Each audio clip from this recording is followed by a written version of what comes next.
let's have ourselves another interesting class for mathematics.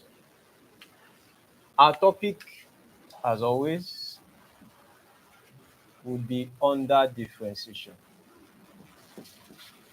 For today, our focus will be on covering three major things: product rule, quotient rule,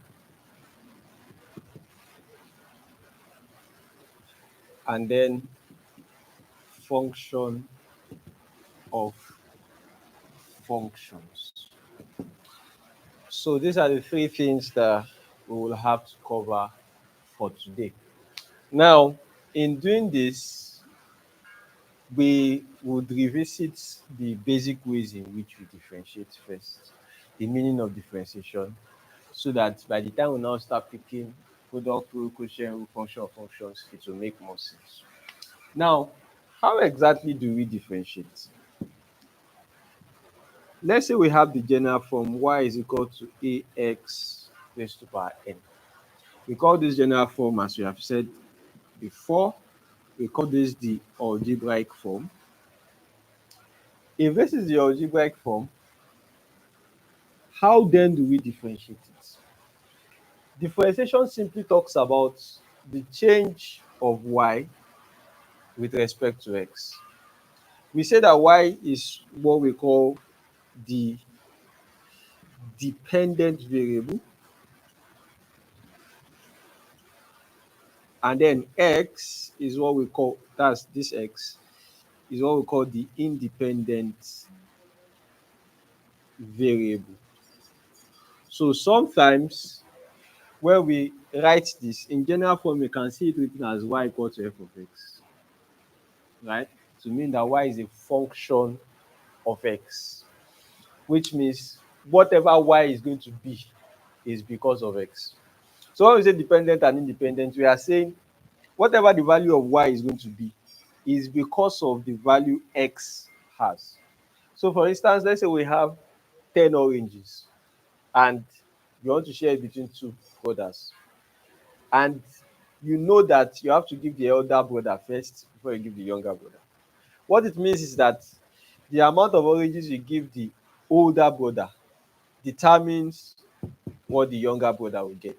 So you can say the number of oranges the younger brother will have is dependent on the older brother. That's what it means here. So whatever y is going to be is with respect to what x is. Now, when we differentiate, you are now measuring the extent of the change that y will have with respect to this x, which means if y was a particular value, what will it take for that particular value of y to change to something else? And what is going to cause that change? Now, we represent differentiation by using these symbols: dy dx, which talks about the differential of y with respect to x, as change in y with respect to x, or you see it written as y prime, or you see it written as f prime of x, which comes from this place. So you can see it written in different forms like this.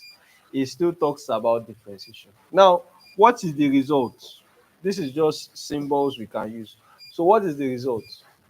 For an algebraic form and you want to differentiate, first and foremost, you take the power and you multiply it by the coefficient.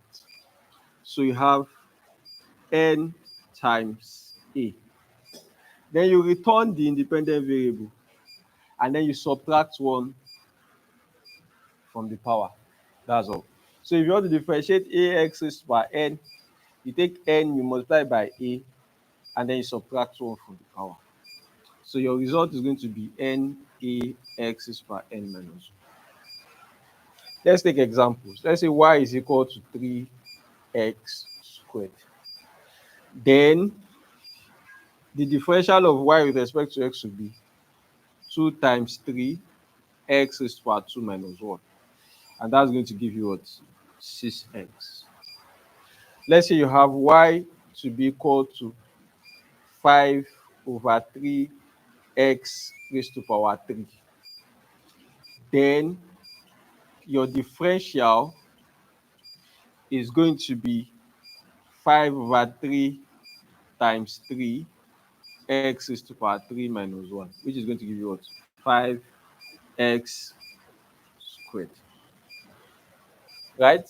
Same process. So long as it's an algebraic form, that is x is power something, you take the power, multiply the coefficient, and then subtract 1 from the power. That's what you're doing. Now, there are different kinds of standard forms that we have looked at. Example of them: y f prime of x. So we just take a couple of them and we'll talk. So on this left side, we'll have the original function, and on this right side, we'll have the differentials. So first one, ax is power n. The differential is na x is power n minus 1 from here. Second one, sine f of x, which is, if you have a trigonometric function, sine is a trigonometric function. In this case, f of x is the angle. The result says, in this case, what you are going to have as your answer, let me put this as dy dx. What you are going to have as your answer is, first and foremost, take the angle, differentiate it, whatever the angle it is, and then differentiate sine. The differential of sine is cos, and then return the original angle. Standard. So these are standard forms. If you take an example, for instance, let's say we have y to be equal to sine x. What that standard form is saying is, differentiate x first. X is an algebraic form. So if you differentiate x, that's like saying 1 times 1, then 1 minus 1. So differentiation of x will give you 1. Differentiation of sine will give you cos by the standard form, and then return the power. So your result is going to be cos x. So the differentiation of sine x is cos x. Other standard forms you have plenty. You can also have when y is equal to cos f of x. The standard form is minus f prime of x sine f of x. What if we have e raised to power f of x? We call this an exponential function. In this case, you'll have f prime of x e raised to power f of x. What if we have a logarithmic function? Then the standard form says differentiate the number and divide it by the original number. There are plenty other standard forms, but we will talk about them as needs arises. So this is what differentiation talks about, basically. The increase in the dependent variable with respect to the independent variable. So it's a short topic in mathematics in terms of the application. It's very, very easy for you to do. But it also has the different ways in which you can differentiate. And that is where we have product, quotient rule, and of course, function of functions. Now, let's take the first one, product rule. Now, the name should give you all the hints you need.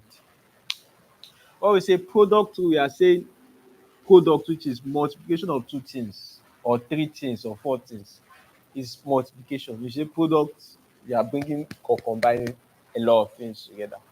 So essentially, product rule is a rule of differentiation that helps you differentiate when you have multiplied 2 or more functions together. You know that in this case now, this is just one function. It's just one function. So it's easy for us to tackle. All of these ones are just one functions. But what if you have a function like this? then it's a problem, because x cube is a function, and then sine x is also another function. So how would you solve that? That is where product rule comes from. So when you have multiplications of functions and you want to differentiate them, you do so using the product rule. Now, what does the rule say? The rule says that if I have two functions, u of x and v of x, right? Which means I'm multiplying two functions together, then the differentiation of y with respect to x will simply be, I will hold the first function, differentiate the second function, and then add it to holding the second function, differentiating the first function. That is how product rule proceeds. Look ahead, so. Okay.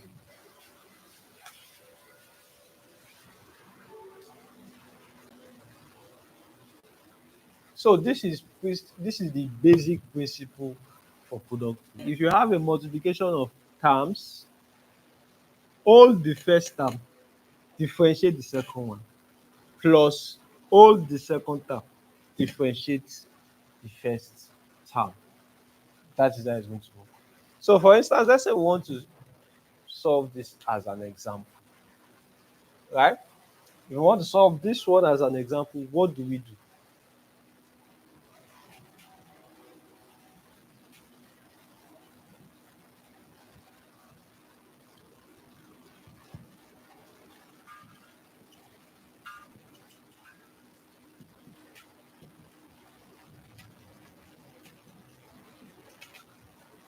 In this case,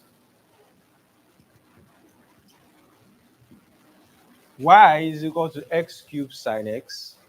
So the first function, let's call it u. The second function, let's call it v. So it's a multiplication of two functions, right? Now, we can easily identify the two functions because they are of different types. This is an algebraic function. This is a trigonometric function, right? It's of different types, so we cannot combine them easily. For instance, assuming we had something like, let's say we had x cubed times x raised to power minus 2, for instance. We can't call this product of functions because by indices, I can combine this into x raised to power 3 minus 2. So y will be equal to x. I can bring them together because this one and this one are both algebraic functions. They can cut. But in the case of this one, it's not possible. This one is an algebraic function. This is a trigonometric function. So it's different. In that case, you have to apply a product. So we call the first function u and the second function v.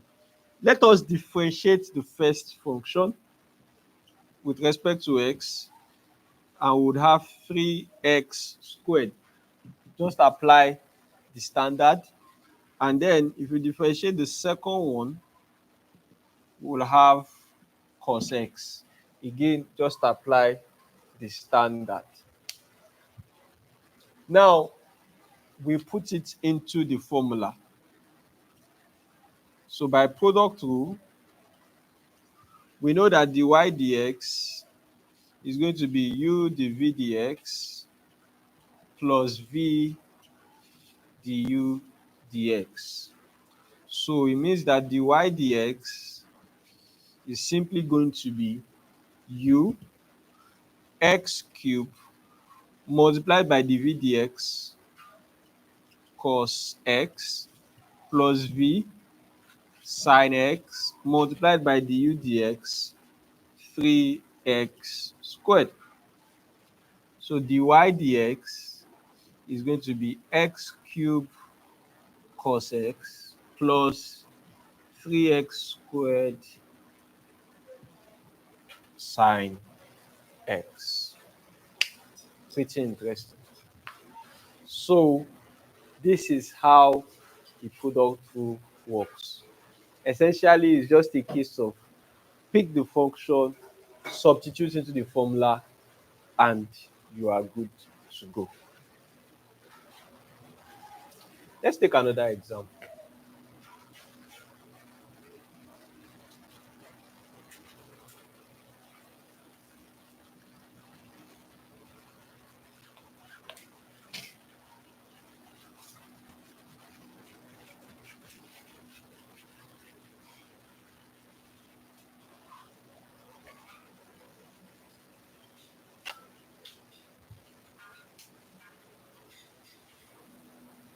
This time around,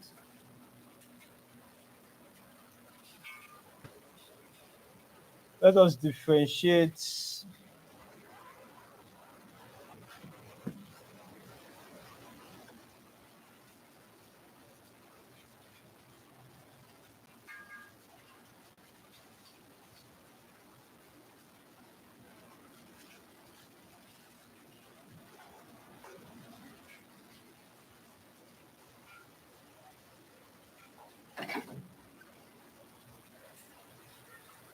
So let us differentiate e raised to power 3x squared ln x. Of course, with respect to x. Let us differentiate this and see the same process. Do not what now for product rule, the one you term as u and the one you term as v does not really matter. You can do them interchangeably. So you can just name them from left to right so that it's easy for you to maintain uniformity. So this is the exponential function, this is the logarithmic function, two different types of function. In this case, we have u and v. The differential of u, this can be done standard. Differentiate the power, that will be 6x. Use it to multiply the exponential. And then for dv dx, differentiate the number, that gives us 1 divided by the original value, 1 over x. Both of this we have done using their standard notation. So you see that having the standard forms makes it very, very easy for us to differentiate. Now, by product rule,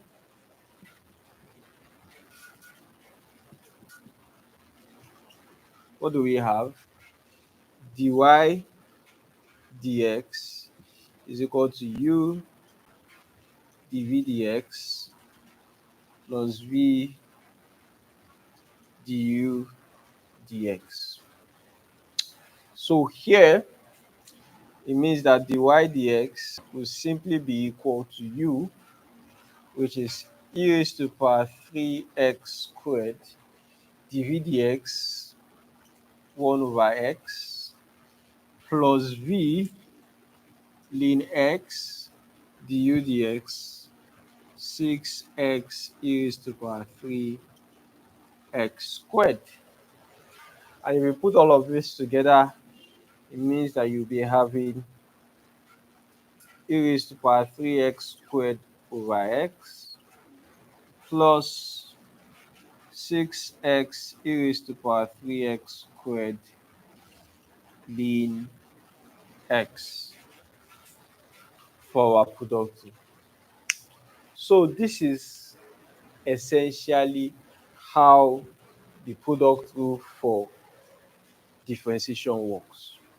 So whenever you have the multiplication of two or more functions, major thing is try to group them in twos, apply the product rule, and then continue as you go on. So that is how product rule works. If you have u and v, hold u differentiate v plus hold v differentiate u. Easily done.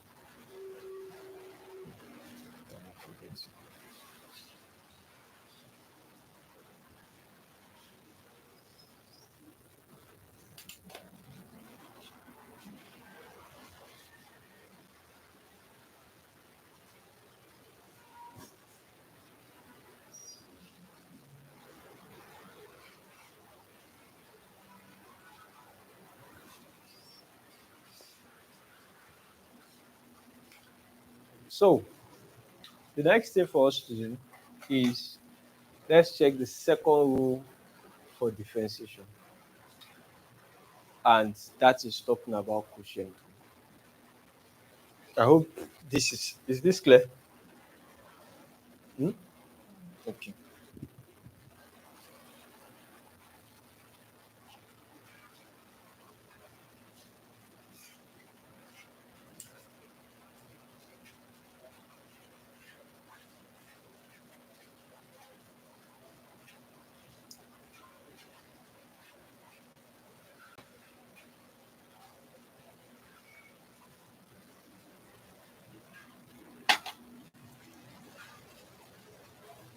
So now quotient rule.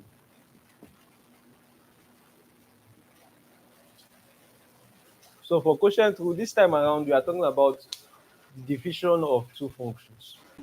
If product rule is the multiplication of two functions, quotient rule is talking about how to differentiate the division of two functions. That is how quotient rule works. Essentially, we are saying if y is equal to u of x divided by v of x. Now, the beautiful thing about quotient rule is that order is very, very important, which is the one in the numerator, that's the one on top, is very, very important, and the one below is also very, very important. You should not try to interchange them by yourself. The one that has been given to you on top should remain on top. The one that has been given to you below should remain below. Now, how do you differentiate? The y dx says take the one below, hold it, differentiate the one on top,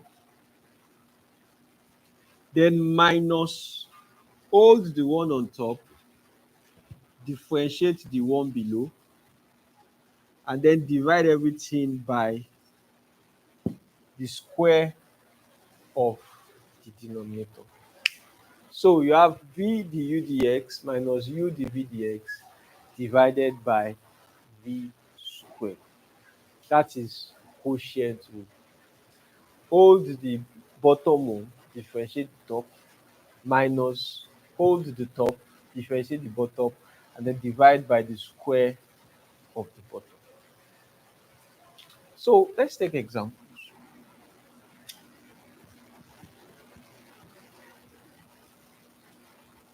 We can differentiate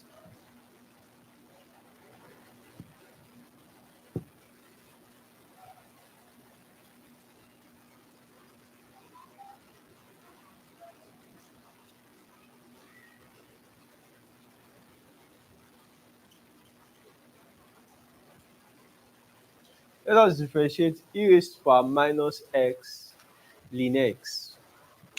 Now you might be wondering, this is still a product. Yes, it is still something that looks like a product. However, it is also in quotient form. Now, we would solve this using both ways. Product rule, which we have already looked at very well, and then quotient rule, which is the one we want to look at now. So if we start with product rule, u will be e raised to power minus x, v will be ln x, then du dx would be minus e raised to power minus x, and then dv dx would be 1 over x. Then dy dx would be u dv dx plus v du dx. I'm using the alternate notation of writing these guys. And from here,